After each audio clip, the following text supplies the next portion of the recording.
بسم اللہ الرحمن الرحیم۔ السلام علیکم ورحمۃ اللہ وبرکاتہ۔ سامعین مکرم، آج کی اس ویڈیو میں نہر زبیدہ کی لمبائی اور نہر زبیدہ کی حقیقت آپ کے سامنے عرض کریں گے، اور یہ بھی عرض کریں گے کہ صدقہ کی کتنی قسمیں ہیں اور نہر زبیدہ صدقہ کی کون سی قسمیں ہیں اور صدقہ کن چیزوں کا ہو سکتا ہے، یہ سب باتیں آپ کے سامنے عرض کریں گے۔ تو اس سے قبل آپ سے گزارش ہے کہ آپ ہمارے چینل کو سبسکرائب کریں، ویڈیو کو لائک کریں، شیئر کریں اور ویڈیو کو اینڈ تک لازمی دیکھیں۔ جزاک اللہ خیرہ۔ سامعین مکرم، صدقہ کی دو قسمیں ہیں۔ ایک عام صدقہ کہ صدقہ کرنے کے بعد صدقہ کرنے والے کو اس کا ثواب مل جاتا ہے، لیکن اس کا ثواب ہمیشہ جاری نہیں رہتا۔ مثلا کوئی فقیر بھوکا تھا، اس کو کھانا کھلانا صدقہ ہے۔ اگر اس کو کھانا کھلایا اور اس نے کھانا کھایا اور اس کا پیٹ بھر گیا تو کھانا کھلانے والے کو اس کا ثواب مل گیا، لیکن اس کا پیٹ بھرنے کے بعد کھانا کھلانے والے کو ہمیشہ اس کا ثواب نہیں ملے گا۔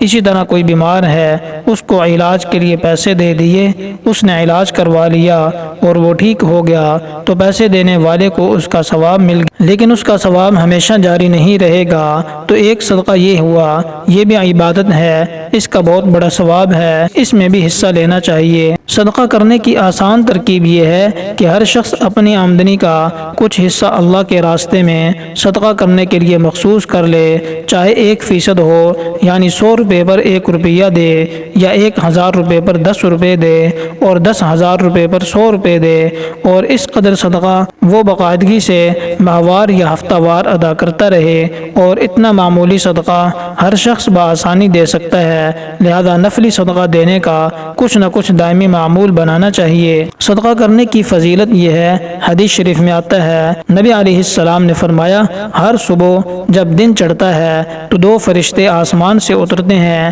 ان میں سے ایک فرشتہ یہ دعا کرتا ہے کہ اے اللہ، جو آپ کے راستے میں خرچ کرے اس کو اس کا بدل عطا فرما، اور دوسرا فرشتہ کہتا ہے، اے اللہ، جو آپ کے راستے میں خرچ نہ کرے اس کے مال کو ہلاک کر دے۔ اس سے اندازہ لگا لیں کہ اللہ کے راستے میں صدقہ دینے سے مال بڑھتا ہے اور نہ دینے سے مال گھٹتا ہے۔ صدقہ دینے کا دنیا میں بہت بڑا فائدہ ہے اور نہ دینے کا بہت بڑا نقصان ہے، اور صدقہ دینے میں آخرت میں بھی فائدہ ہے اور نہ دینے میں نقصان ہے۔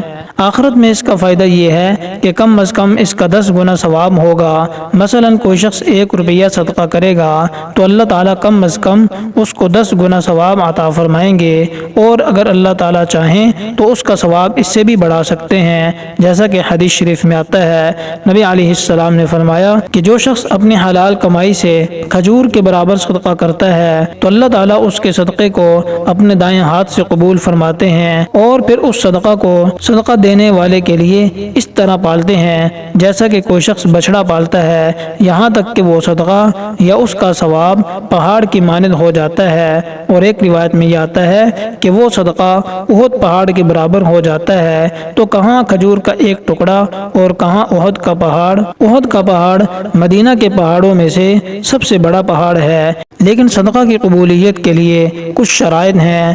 2 کام کرنے لازمی ہوں گے۔ نمبر 1 یہ ہے کہ حلال مال سے صدقہ ہو۔ نمبر 2 یہ ہے کہ نیت خالص ہو، اس میں دکھلاوے کی نیت نہ ہو، تعریف کے لیے صدقہ نہ کرے بلکہ صرف اللہ کی رضا کے لیے کرے۔ اور صدقہ کی دوسری قسم صدقہ جاریہ ہے۔ یہ صدقہ بہت زیادہ قیمتی ہے اور بہت زیادہ اہم ہے، اس کو ہم سب بھی کر سکتے ہیں، اور ہمارے لیے اس میں حصہ لینا بہت آسان ہے۔ اس میں 2 باتیں یاد رکھنی ضروری ہیں، ایک تو یہ ہے کہ اخلاص ہو، اور دوسرا یہ ہے کہ اگر وہ مال ہے تو وہ حلال ہو۔ ان دونوں باتوں کے بعد صدقہ جاریہ میں شرکت کرنا آسان ہے، اور فائدہ اتنا ہے کہ دنیا میں بھی اس کے ثواب سے مالا مال ہوگا اور آخرت میں بھی اس کے ثواب سے مالا مال ہوگا۔ حدیث شریف میں اس کی 7 مثالیں بیان کی گئی ہیں۔ نبی علیہ السلام نے فرمایا، 7 آدمی ایسے ہیں جن کو اللہ تعالیٰ صدقہ اور نیک اعمال کا کا اجر موت کے بعد بھی ان کی قبر میں دیا جاتا ہے، اور وہ 7 اعمال یہ ہیں: نمبر 1 جو شخص علم سکھائے، نمبر 2 نہر بنا دے، نمبر 3 کنواں کھدوا دے، نمبر 4 درخت لگوا دے، نمبر 5 مسجد بنا دے، نمبر 6 یہ ہے کہ قرآن پاک ترکہ میں چھوڑ دے، نمبر 7 ایسا لڑکا چھوڑ جائے جو اس کی موت کے بعد اس کے لیے توبہ اور استغفار کرتا رہے۔ یہ 7 آدمی ایسے ہیں کہ جب وہ دنیا سے چلے جائیں اور اپنی قبروں میں پہنچ جائیں گے، صدقہ جاریہ کا ثواب برابر ان کے لیے جاری رہتا ہے۔ تو صدقہ جاریہ میں سے نہر بنوانا بھی ہے، کیونکہ پانی انسان کی بنیادی ضرورت ہے۔ جہاں پانی نہیں ہوتا وہاں کے لوگ کتنی تکلیف سے زندگی گزارتے ہیں اور کتنے میلوں سے پانی لے کر آتے ہیں، اور جس علاقے سے نہر گزرتی ہو وہاں کتنی راحت ہوتی ہے۔ ہر وقت پانی موجود ہے، ٹھنڈا میٹھا پانی موجود ہے جس کے لانے میں کوئی تکلیف نہیں، کپڑے اور برتن دھونے میں بھی کوئی تکلیف نہیں، گھر کے اندر پانی استعمال کرنے میں کوئی تکلیف نہیں۔ بہرحال یہ بھی صدقہ جاریہ ہے۔ اسی صدقہ جاریہ میں سے نہر زبیدہ بھی ہے۔ نہر زبیدہ کا واقعہ یہ ہے: ہارون الرشید کی بیوی زبیدہ بڑی عابدہ اور زاہدہ، بڑی نیک اور اللہ والی خاتون تھی۔ اس نے خواب میں دیکھا میں ایک چوک پر کھڑی ہوں اور جو شخص آ رہا ہے وہ مجھ سے بدکاری کر کے جا رہا ہے۔ ایک عابدہ اور نیک خاتون کو ایسا خواب نظر آنا اس کے لیے بہت تکلیف دہ ہوتا ہے۔ اس نے جب یہ خواب دیکھا تو پریشان ہو گئی اور اپنی خادمہ کو کہا کہ تم یہ خواب اپنی طرف منسوب کر کے علامہ ابن سیرین رحمہ اللہ سے جا کر تعبیر پوچھو کہ اس خواب کی تعبیر کیا ہے، میرا نام نہ بتانا۔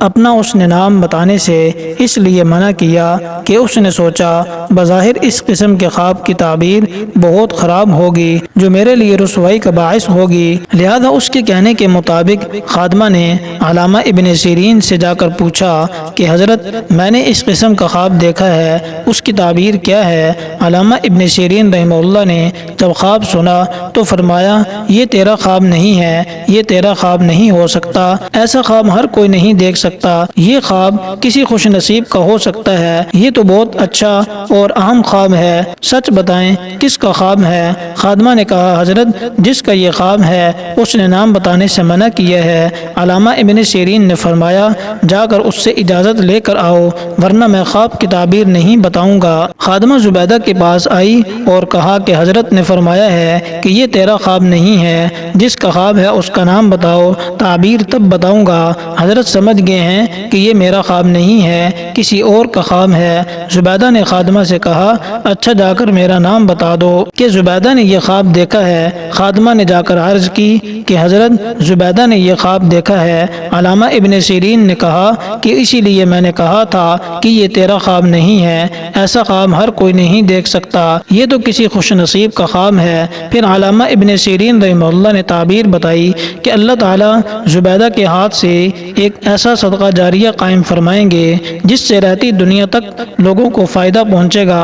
اب ظاہراً خواب کیسا تھا اور اس کی تعبیر کیسے اعلیٰ تھی اس نے زبیدہ سے جا کر ذکر کیا تو زبیدہ نے اللہ کا شکر ادا کیا کہ اللہ کا شکر ہے کہ تعبیر ایسی اچھی ملی، حالانکہ خواب بظاہر بہت برا تھا۔ پھر چند سالوں کے بعد ہارون الرشید نے حج کا ارادہ کیا، ملکہ زبیدہ بھی ساتھ گئیں۔ تقریباً یہ آج سے 1200 سال پہلے کی بات ہے۔ ہارون الرشید کے زمانے میں مکہ مکرمہ میں پانی کی بے حد تنگی تھی، حاجیوں کو بہت تکلیف تھی۔ جب ہارون الرشید وہاں پہنچے تو وہاں کے لوگوں کی ہارون الرشید سے پانی کا انتظام کرنے کے لیے خود کہنے کی ہمت نہیں ہوئی، البتہ انہوں نے ملکہ زبیدہ سے درخواست کی کیونکہ وہ بہت نرم دل تھی کہ مکہ مکرمہ میں پانی کی بہت تکلیف ہے، اگر آپ مناسب سمجھیں تو وہاں پانی بآسانی ملنے کا انتظام کر دیں۔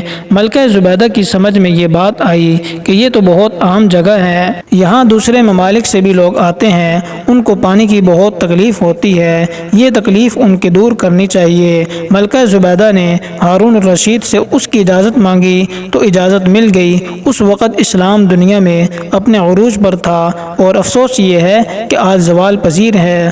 اس وقت ہر فن کے بڑے بڑے ماہرین مسلمانوں کے اندر موجود تھے۔ ملکہ زبیدہ نے پوری سلطنت کے اندر اعلان کروا دیا کہ جہاں جہاں اس کے کوئی ماہر انجینئر ہیں وہ مکہ مکرمہ آ جائیں۔ اعلان ہوتے ہی تمام بڑے بڑے شہروں سے ماہرین جمع ہو گئے اور ایک بہت بڑی جماعت ماہرین کی وہاں حاضر ہو گئی۔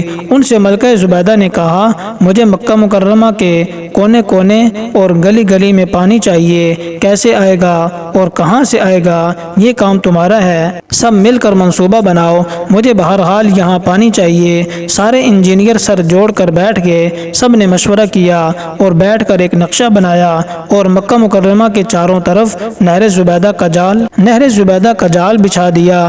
کہیں بھی کوئی چشمہ کسی پہاڑی کے اندر تھا جس سے ایک قطرہ ٹپکتا تھا اس کو بھی لے لیا، جو نالی کی شکل میں بہتا تھا اس کو بھی لے لیا۔ اس طریقے سے جہاں جہاں جتنے بھی چشمے تھے سب کو نہر کی شکل میں لے لیا۔ تقریباً 14 میل لمبی یہ نہر بنائی گئی جس میں جگہ جگہ ٹینک بنائے گئے کہ پانی آتا رہے اور ٹینک میں جمع ہوتا رہے اور پانی ختم نہ ہو، اور جگہ جگہ ڈھکن والے پانی کے ذخیرے بنائے تاکہ کہیں بھی شہر کے باہر ہوں تو ڈھکن اٹھا کر ان ذخیروں سے پانی حاصل کیا جائے، اگر کھلا ہوا ذخیرہ ہے تو وہاں سے پانی لے لیں۔ جب نہر زبیدہ تیار ہو گئی تو وہ انجینئر جو اس پورے منصوبے کا ذمہ دار تھا اس نے حساب و کتاب کی فائل تیار کر کے بغداد حاضری دی اور محل میں پہنچا۔ اس وقت زبیدہ دریائے دجلہ کے کنارے تفریح کر رہی تھی۔ اس وقت کسی نے اطلاع دی کہ مکہ مکرمہ کی نہر زبیدہ کی تیاری کا حساب لے کر انجینئر حاضر ہوا ہے۔ زبیدہ نے اسی وقت انجینئر کو طلب کیا۔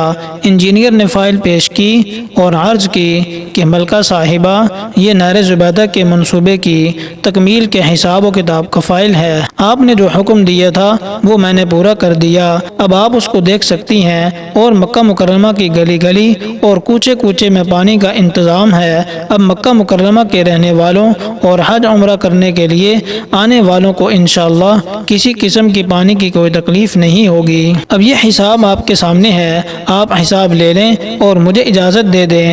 زبیدہ نے اس کا فائل لیا اور اس پر دستخط کیے اور اس کو درمیان سے چاک کر کے دریائے دجلہ میں ڈال دیا اور اس پر لکھ دیا ہم نے آخرت کے حساب کی وجہ سے اس کا حساب چھوڑ دیا۔ 1400 سال سے یہ نہر چل رہی ہے، اب اگرچہ شہر کے اندر اس کے آثار مٹ گئے ہیں، شہر کے باہر اس کے کافی نشانات موجود ہیں اور میدان عرفات میں خاص طور سے اس کے کافی اثرات موجود ہیں۔ 1200 سال سے تقریباً عام مسلمان اس سے فائدہ اٹھا رہے ہیں، اس کا ثواب بھی انشاءاللہ زبیدہ کو ملے گا۔